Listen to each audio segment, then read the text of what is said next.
Assalamu alaikum. This video is a part of my 100 day of English speaking practice. So today day number 2. Today I want to talk with AI.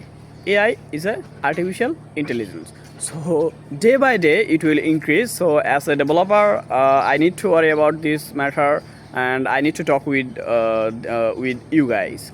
So should AI replace with us or not? So if you ask a question, so I will ask you. So day by day, AI is such a tools, nothing else. AI give us productivity. AI save our time as a developer. Like before time, before time.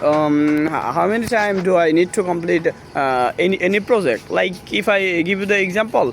It can be 1 or 2 days, but now half day. So it's save our time as a tool. So like Copilot is not like today. Copilot is a more than before. Revolution is not like 1 or 2 years. 2 years.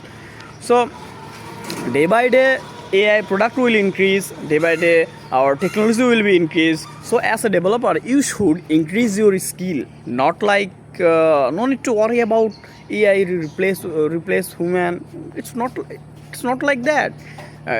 It's not gonna happen. So you should focus on your skill. And if you have a core fundamental of programming, if you have a core fundamental of coding, if you have a core fundamental of knowledge, so no need to worry about your job, and no need to worry about your passion. So focus on that, and you and also mention that if you have a problem of your fundamental, so bro, please focus on your fundamental, and try to keep explore AI and how it's work. If you are not using AI, then it will be really danger of your career. Because bro, day by day technology will be upgrade. Also you need to upgrade your skill as well. As otherwise definitely you will replace.